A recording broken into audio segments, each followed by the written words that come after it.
I was about 26, I got into a bit of a scrape. And I'm not a big guy, so in my kind of crazy days, I learned to be very careful about who I got into scrapes with. And so I generally did pretty good, and by avoiding them or just making sure that I was going to come out of this one okay. This particular situation, I didn't.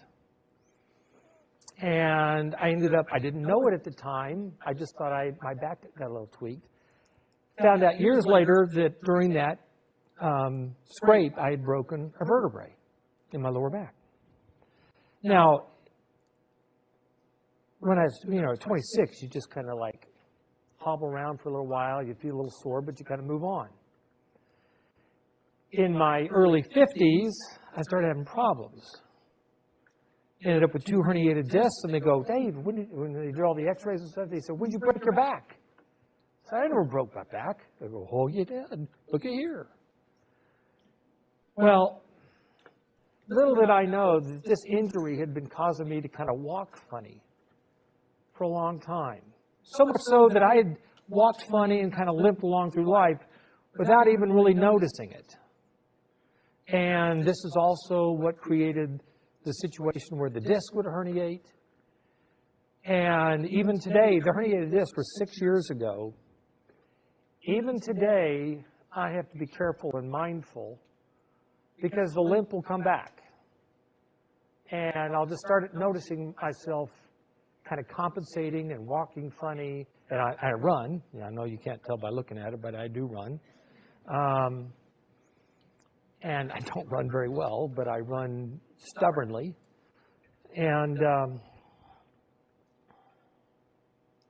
I have a defect. My back has essentially, it's a character defect, result of an injury. I think that that's what our character defects are. It's not like we're bad people. It's not like we're one of the kind. Everybody has character defects. The character defects are maladjustments. I think they kind of came out of our strategies that we use to survive, that we use to kind of get through life, a life that was bigger than we are. And you know what? They didn't start when we were in our 20s, when we started drinking, or in our 30s when we tried to start controlling people. It probably started when we were 3 or 4. And they actually served us pretty well up to a point. And then we find ourselves kind of limping through life, wondering why we kind of end up walking in circles. And I think, step 6 says we became entirely ready to have God remove all these defects of character. One of the things that I came to terms with as I'd gotten my basic sobriety done, and I was probably beginning at about 5 or 6 months sober, I started coming to terms with the fact that I just didn't want to be me. Ever. That's why I would drink myself out of my own existence and really kind of at the same time shortening my own lifespan. I think that becoming entirely ready really reflects a deep, profound dissatisfaction for the life that we have and the people that we have become.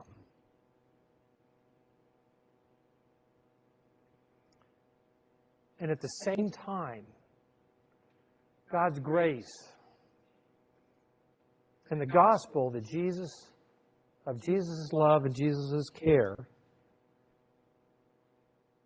gives us an example of someone who knows us better than we do, is better aware of our character defects and of the harmful, painful realities associated with those character defects, the consequences that come as a result of them, yet without judgment. Our character defects in God's eyes do not lower our value. Wow. I still have a hard time with that one. I believe that addiction is a shame-based disorder. Shame is that part of me and that part of you that loves to point out every one of your character defects and then rub your nose in it and wants to blame you for it.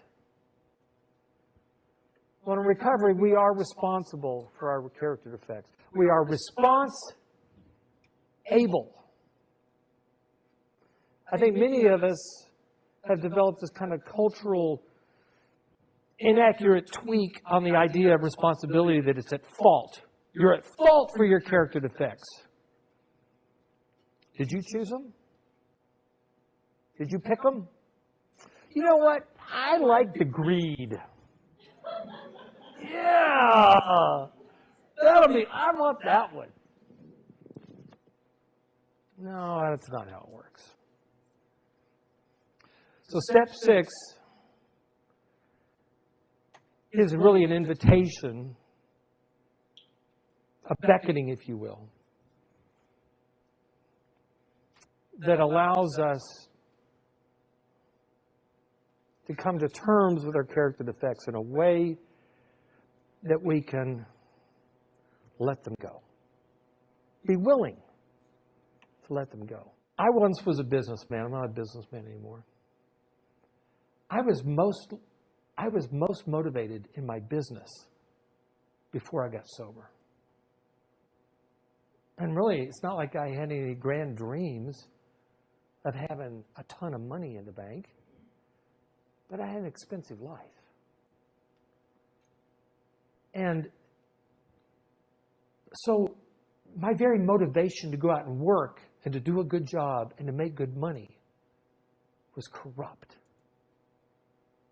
And I've been thinking about that here lately. Because I was a good businessman. I was a contractor. I was a good contractor. Got a lot of pats on the back on it for it. But I want to share something with you here before we get into our readings. Matthew 5, and I love it from the Message. Blessed are those who hunger and thirst for righteousness. In fact, let me just back up here. That was verse 6. Starting in verse 1 from the Message, when Jesus saw his ministry drawing huge crowds, he climbed a hillside. Those who were apprenticed to him, the committed, climbed with him. You tracking so far? Arriving at a quiet place, remember the whole thing about journaling? He sat down and taught his climbing companions. Wow. God calls us climbing companions. Wow. And this is what he says to us who are willing to companion with him on the climb. You're blessed when you're at the end of your rope. With less of you, there is more of God and his rule. You're blessed when you feel you've lost what is most dear to you. Only then can you be embraced by the one most dear to you. You're blessed when you're content with just who you are, no more, no less. That's the moment you find yourselves proud owners of everything that can't be bought. I love this last one. You're blessed when you've worked up a good appetite for God. Anybody relate with that? Tell you what, at the core of all of my addictive behaviors has been an appetite. Longing to consume something to change me, to make me feel better. He's food and drink in the best meal you'll ever eat. Oh, let me read 2 more here. You're blessed when you care. At the moment of being careful, you find yourselves cared for. You're blessed when you get your inside world, your mind and your heart put right. Then you can see God in the outside world. As I was reading, I kind of came back to that scripture this last week. I come back to that scripture quite a bit, frankly, because I'm a hungry man. Always have been. And I'm willing to recognize now that my hunger and thirst will never be satisfied with anything except for the righteousness that God has to give to me.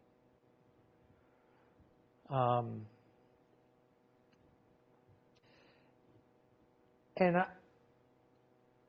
I've come to terms with the fact that it's not like God says, okay, here it is. You're never going to thirst again.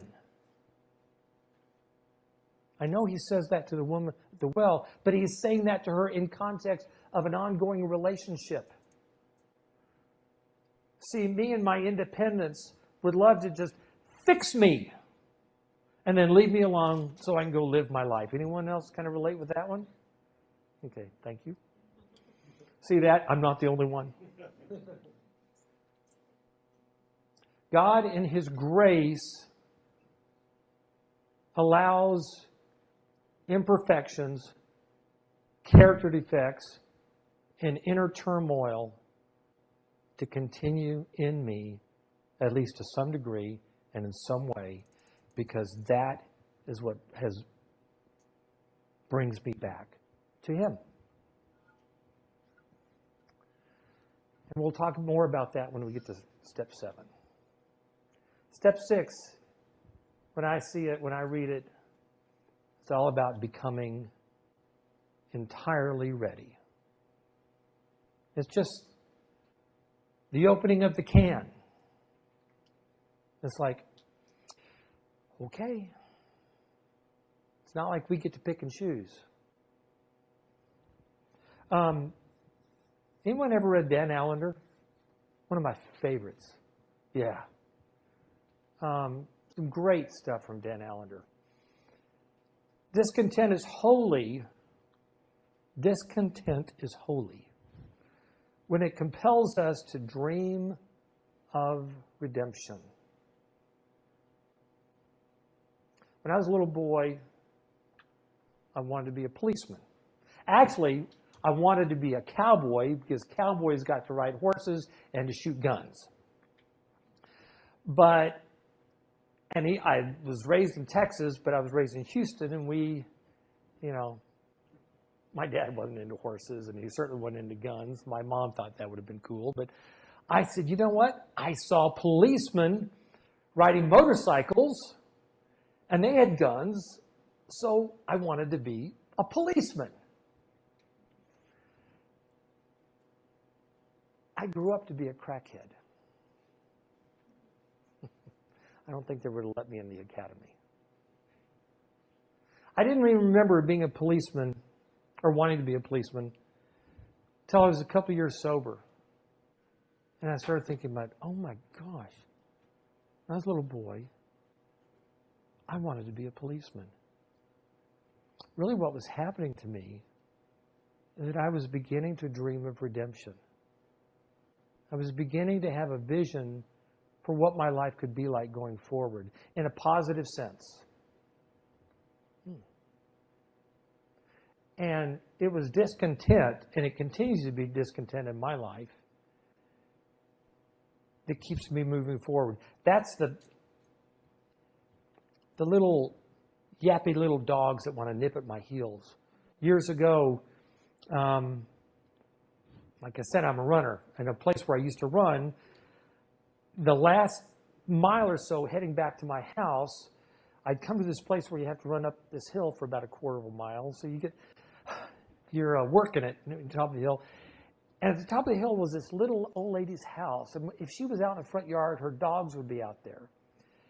And if they were out there, I would have to really pick up the pace because these dogs would come and start nipping at my heels. And more than once they bit me, and she just thought they were so cute.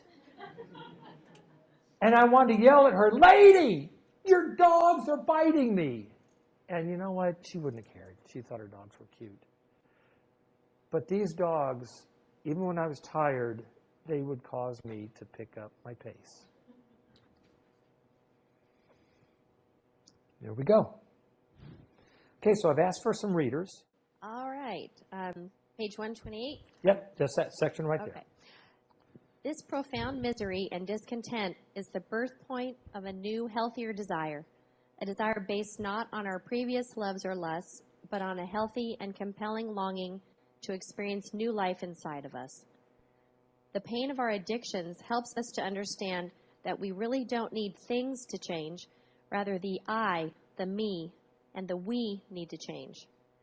We are no longer satisfied with just being healed from our addictions. We want to have our complete and total self reformatted and changed by the perfect design of God. Thank you, Jen. Now, you can either continue to stand or sit down, whichever you feel comfortable with. Would you share with me and with the rest of us your thoughts on what you read? She didn't tell you that part, did she? I didn't know how this thing goes. We're a sneaky bunch. We all knew it, Jen, but you didn't. So, You know that when you read it, you're not. is there a word or a phrase there that jumped out at you? And speak into the microphone, please. I guess that has been my experience, that the profound misery and discontent is this motivator. For me, when I got into this, because my son was dying of his disease, and I was just a disaster. But what ended up happening is our family got into recovery, and our family changed, and there was a collateral benefit. We all got better, but it wasn't because we wanted to do that work. It was giant dogs nipping at our heels. So, yeah. A compelling desire. Compelling desire. When I say it to you like that, when I say, so your compelling desire, how does that, is there an emotional response that you feel from that? Yes. It's very positive. That compelling desire, it turns it into, instead of being chased by a dog, that it feels more positive. And for me, that it all had to do with trusting God for the first time, really. You know, not just believing that there is a God, but trusting God to do the work. So God, more than just a theological construct or a tradition of faith, is life or death. Absolutely. Yeah, I get that. Well, thank you. Thank you, Jen, for your contribution. I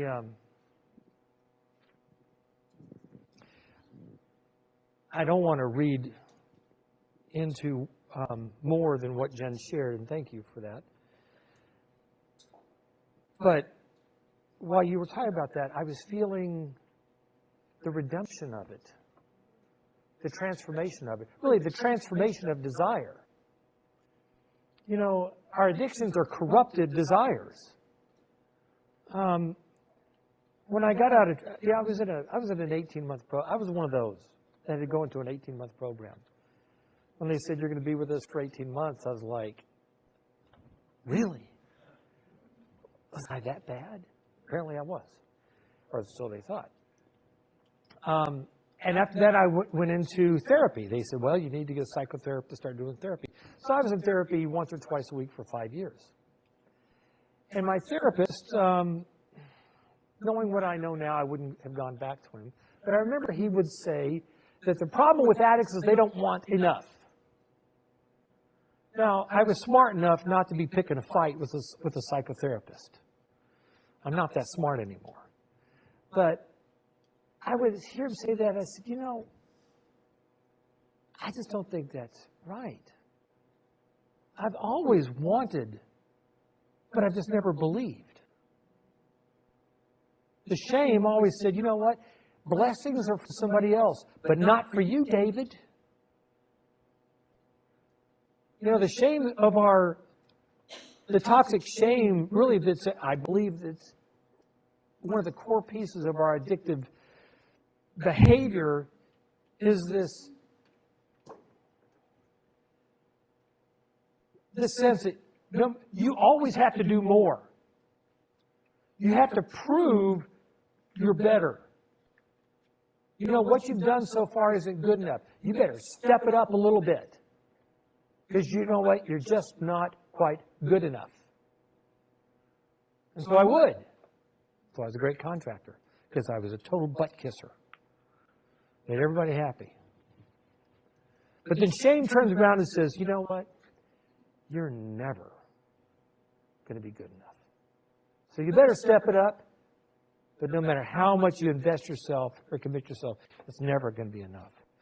And that's pretty crazy making, isn't it? In fact, it kind of makes someone want to go get drunk or something. And yet, and by the way, that shame kills desire because it paralyzes us. But redemption says, no, your desire is good. It's the shame that's made it lust. Let's make it good. Let's make it compelling. Bigger than you. Where we actually begin to connect within ourselves a desire that's bigger than we are. Who's my second reader? Sterling, my friend Sterling. Thank you. Oh, we need a mic. Jack will come right up here to you. Thank you. I talk too much. The readers are more important. So. Okay, page 136. Feeling dissatisfied with who we are creates a deep desire for change. Dissatisfaction and desire go hand in hand, much like our good intentions and our character defects. The kind of dissatisfaction that leads to desire for change makes us intentional about our recovery. It motivates us to take action. The desire that we feel for change is a gift from God. It is a quality that is unique to the human experience. It reveals the redeemable condition of our heart. Godly dissatisfaction and the desire to change create a vision for how we will live, not only recovering from our addictions, but as men and women who are truly free. Godly desire is about becoming ready to have the entire panorama of our inner life reformatted and changed by the perfect design of God. Godly desire makes us ready to set aside our own demands for personal satisfaction. It makes us ready to be the kind of people who love other people in ways that only God makes possible. Our old nature will dry up and begin to fall away. We will bloom from the inside out. We will realize that we are prepared, or maybe it is better to say that we are being prepared, to live life in a way that only God can empower us to do. It is during times of difficulty and failure that God whittles away our ego, and prepares our character to become more like His own. We can't always see or feel this most intimate work of God, but as the reality is proven through our own willingness, the willingness to change that we now have but did not have before. Nothing is ever wasted if we are willing to give it to God. The more God rules our minds and our hearts, the more our failures and addictions will become assets to us and to those around us. Thank you. And your thoughts? Just personal experience here for this kind of affirmed kind of what I went through. I look at it as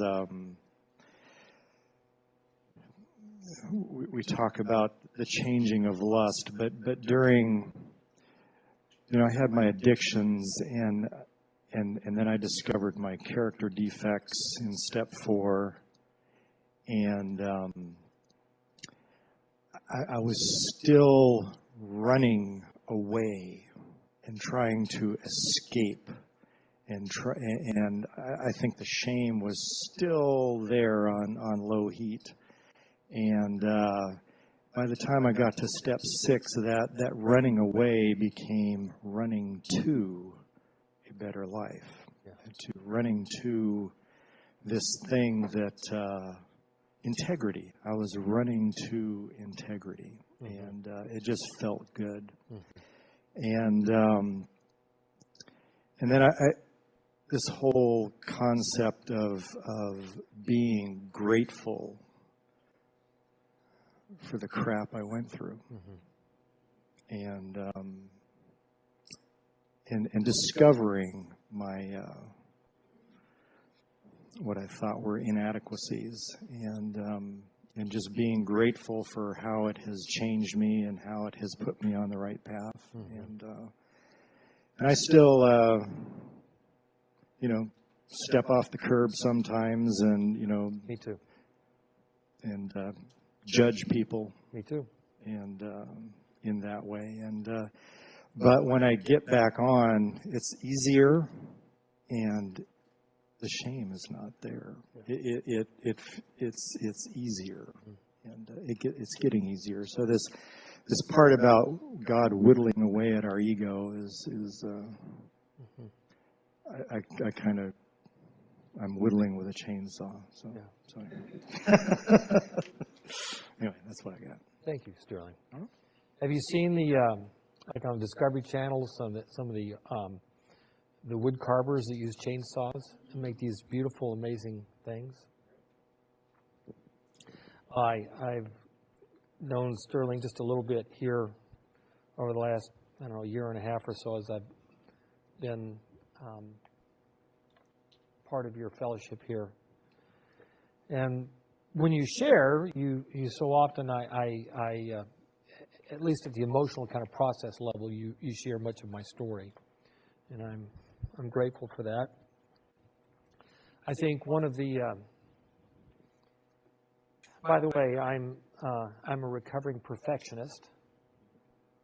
I didn't realize it at the time, but perfectionism was perhaps more insidiously dangerous to me than alcohol or drugs.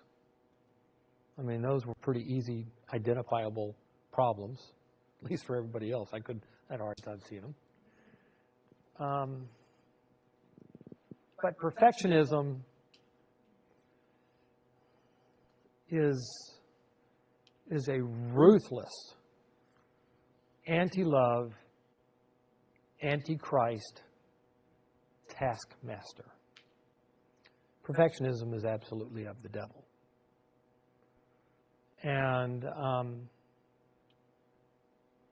part of this whole process is we come to terms with the fact that we begin to identify some character defects, and it's only natural for us to say, well, you know what? Okay, so I'm aware of this, and this, and this, and this, and we kind of prioritize them in order of what we think is the most troublesome, and God, let's you and I work together and zap these, and so that we can craft ourselves into the perfect little recovering people that we want to be. I know I'm not the only one here. Okay.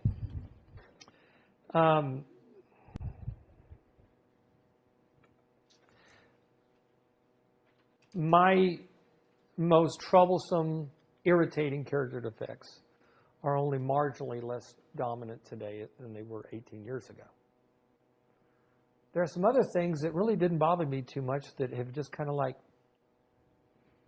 I just don't even really, they don't seem to be a problem for me or other people much anymore. I'm not in control. Okay, my third reader is Miss Karen. And she's back there. She's got her own mic. At the end of all things and consideration, only God will prove to be completely reliable. Only God will prove to be completely healthy and life-giving. Any reliance that is not centered on God is potentially idolatrous, destructive, and addictive. On the other hand, a healthy reliance on God can never be idolatrous, it could never be destructive, and it can never be addictive. I think the thing that stuck out was when I read, only God will prove to be completely healthy and life-giving. So when I was thinking and I read that, it's like I need to stop when I'm frustrated and I'm maybe focusing on something, and I need to refocus. That if I'm battling something, take the time to work the step and find out what the root of really is happening, and see God in it, and let go and not be the perfectionist, the control person. So that is the one item that really just stuck out, that he is completely So that was good for me. Thanks, Karen. Well, and as you were sharing that, I had Oswald Chambers ringing in my ears. I'm a huge Oswald Chambers fan. And Oswald Chambers, in a number of his writings, and if you read My Utmost for His Highest, he'll repeat this like about once a month in that devotional, where he'll talk about these problems in our circumstances or even our character. They're a calling. They're a calling to say, hey, God, what do you have for me here? That's the question. That's our appropriate question. God, what do you have for me here? And God may not, I think most of us realize that when we're asking God questions, God answers the way God answers, not the way we demand. God may give us the answer, or he may just be using that as another setup. It may just be the little yappy, little biting little dogs that help me get a little bit more fit because they made me pick up the pace. Or it may be something that helps me further connect with my level of discontent, with my level of frustration, with my level of anger, to get fully in touch with that, because I guarantee you, God's fully in touch with you, and he's not judging you for it. He's asking you to join him there. To join him there. I actually thank you for reading that, Karen. That was actually kind of a setup for next week. Step 7 is we humbly ask God to remove all these character defects, and we'll have a same discussion like we're doing tonight next week on that. But let me share something with you here. Nowhere in a 12-step program to say we have to fix ourselves. Ever. It doesn't. Thank you. Yes. We just surrender our addictions and our problems and ourselves to God's care and make the changes we can, trusting God for the power and the results we need. Now, the Apostle Paul, I believe he suffered with some sort of addictions. When you read Romans chapter 7, it really reads like something an addict would write. And I really appreciate that about him. And in the Apostle Paul's career, the older he got, and in his later writings, he became more kind of affirming or more forthcoming about his general sinfulness.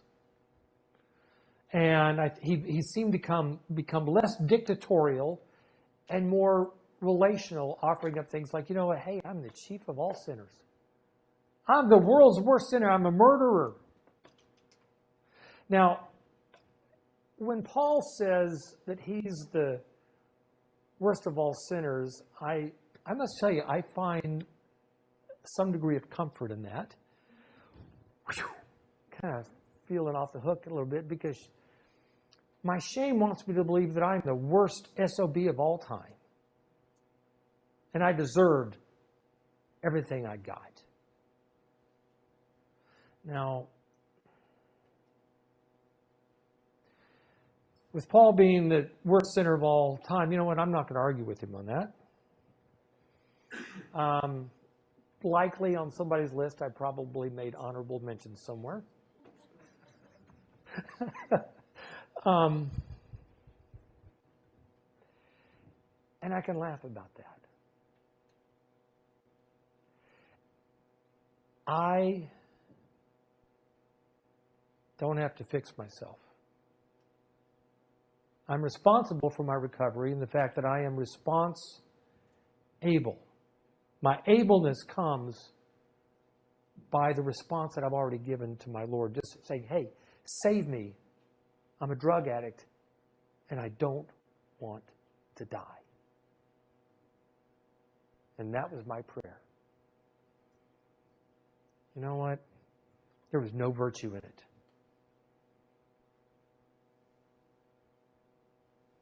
I didn't want to be sober. I didn't say, God, help me stay sober. I didn't even say, God, help me stay out of jail. I was facing jail. I just didn't want to die. And God responded. He gave me a voice that I've learned to identify quite well. I call him my friend the voice. It took me a while to figure out that that was Jesus, but I figured it out, and I'm holding on to that. And I know this voice very well because it's the only voice I hear inside my head that doesn't want to kill me.